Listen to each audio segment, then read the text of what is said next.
सत्संग जी प्यार से कहना जी। सत्संगत अभी इस बहन ने मुझे बुलाया कि भैया चाय पे आना है, और प्रीति नाम है इसका, सेवा पे मिला करती थी सुबह की बुराड़ी में, और ये फरीदाबाद शिफ्ट हो गई है। और इसने एक बहुत अच्छी प्यारी बात बताई, शायद कहीं हमारे विश्वास परिपक्व हो जाएं वो बात सुनने के बाद। ये बाबूजी इनके फादर इन लॉ हैं।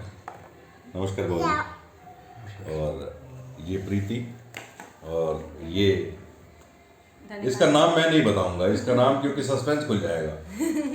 अब ये प्रीति खुद बताएगी इसकी बात। साथ संगत जी प्यार से कहना धन्यकार जी। साथ संगत जी अभी दासी भैया को यही बता रही थी कि जब रौनक हुई भी नहीं थी, इनका हमारी छोटी सी गुड़िया का नाम है रौनक, जब ये हुई भी नहीं थी तो ऐसे ही मम्मी के घर पे कुछ महापुरुष आए, महात्मा आए, उनका खाना था। तो महापुरुष वो पहले से दासी को जानते थे बचपन से, तो उन्होंने ऐसे ही भोले भाव में ऐसे गीत गाए, सुख रौनक भरे गीत गाए ऐसे। तो उन्होंने ना दासी को ऐसे कहा, कहते दास को नहीं पता कि बेटा होगा या बेटी होगी, बट दास ने उसका नाम रख दिया रौनक। और हम भी कहते हैं ना कि शायद उस भाव में हम बह गए, हमने भी ध्यान नहीं दिया कि उन्होंने कह दिया कि जी मैंने तो नाम रख दिया। जब रौनक जी हुई 7 फरवरी 2022 को रौनक जी हुई, तो ऐसे ही हॉस्पिटल वालों ने कहा कि आप नाम दीजिए, बर्थ सर्टिफिकेट में नाम लिखना है। तो दासी ने चंडीगढ़ के महात्मा है एक संदीप दीवाना जी, उनको रिक्वेस्ट करी कि अगर पॉसिबल हो तो माता जी से बच्ची का नाम रखवाने का ध्यान है, अगर आप जी कॉल करके या बात करके पॉसिबल हो तो करा दीजिए। उन्होंने बहन रेणुका जी को कॉल किया। माता जी उस टाइम मुंबई समागम के लिए गए हुए थे, और मुंबई समागम में जब माता जी को कॉल किया गया तो थोड़ी देर बाद फिर दासी ने उनको फ़ोन किया कि हॉस्पिटल से बार बार पूछा जा रहा है कि क्या नाम देना है, आप प्लीज़ बता दीजिए। तो उन्होंने कहा कि मैं बात करता हूँ, क्योंकि अभी कोई रिस्पांस आया नहीं है। तो दासी ने कहा कोई बात नहीं, अगर माता जी वहाँ बिज़ी हैं तो आप जी रेणुका दीदी से पूछ लो, अगर रेणुका दीदी कोई नाम सजेस्ट कर दे तो हमें कोई प्रॉब्लम। तो दासी ने ऐसे ही उनको फिर कहते थोड़ी देर में कॉल करता हूँ। थोड़ी देर बाद उनका फ़ोन आया, मैंने कहा नहीं हो पाया क्या नाम का, तो कहते जी नाम तो आ गया, समता दीदी का कॉल आ गया था, नाम आ गया।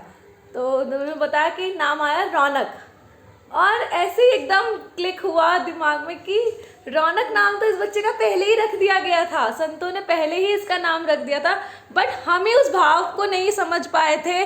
उस सदगुरु के कहते हैं ना कि सदगुरु अपने भक्तों का, वचनों का कैसे मान रखता, अपने भक्तों का कैसे मान रखता, ये उस दिन रियलाइज़ हुआ, उस दिन एहसास हुआ कि हम सोचते नहीं सदगुरु माता जी करेंगे तो ही होगा, सदगुरु माता जी कहेंगे तो ही होगा, लेकिन वो अपने कहते हैं मेरा रूप है सारे संत।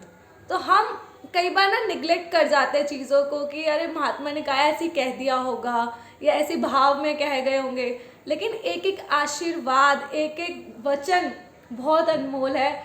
आप जी कृपा करो कि दासी एक बार जो गलती कर चुकी है, दासी ने वो ध्यान नहीं दिया, लेकिन आगे कभी भी ऐसे किसी भी महात्मा के वचन ऐसे ना निगलेक्ट करें हम लोग, क्योंकि उनके भाव में बहुत रहमतें छुपी होती हैं। साथ संगत जी प्यार से कहना धन्यकाज। अब इसका भाई आएगा अनमोल। अभी तो रौनक जी बहुत है। अब मैंने तो नाम रख दिया अनमोल। आगे सतगुरु की आगे निरंकार जान, तू जान, मुझे तो पता नहीं, मैं तो नाम रख के जा रहा हूँ अनमोल। ऐसे ही सब हंसते रहे, मुस्कुराते रहे, ऐसी लाइफ चलती रहे, ये जन्म बीत जाए ऐसे ही आखिरी हंसते मुस्कुराते इसके संतों के साथ। सही प्यारे मेली जिना मिले तेरा नाम जितावे, हे परमपिता परमेश्वर, हे निरंकार, ऐसे ही प्यारे भक्तों को मिलवाता रहियो जिनसे मिलकर तेरा जिक्र हो, तेरा जिक्र हो, तेरा जिक्र हो। बस बाकी हमने क्या लेना किसी से यार, बस ऐसी दुनिया से हमने लेना ही नहीं कुछ। हमें तेरे भक्तों से मिलना है, तेरे भक्तों से व्यवहार करना है, या फिर एक और काम कर दे कि जो जो इन शरीरों से मिलता चला जाए उसको तेरे से मोहब्बत होती चली जाए, वो सारे के सारे महापुरुष बनते चले जाए। तो ऐसी कृपा कर देना निरंकार सतगुरु सच्चा पातशाह। फिर मिलते हैं किसी और नए नायाब हीरे के साथ। एक तो ये बैठी बहुत प्यारी Preeti. Okay, love you all. आपके भीतर बैठे परमात्मा को मैं नमन करता हूँ, मेरा नमन स्वीकार करें। मैं प्रदीप रासा फरीदाबाद से। फिर मिलते हैं किसी और नई मंजिल पर, किसी और नए रास्ते पर। तब तक के लिए मैं आपसे विदा लेता हूँ। जय निरंकार जी।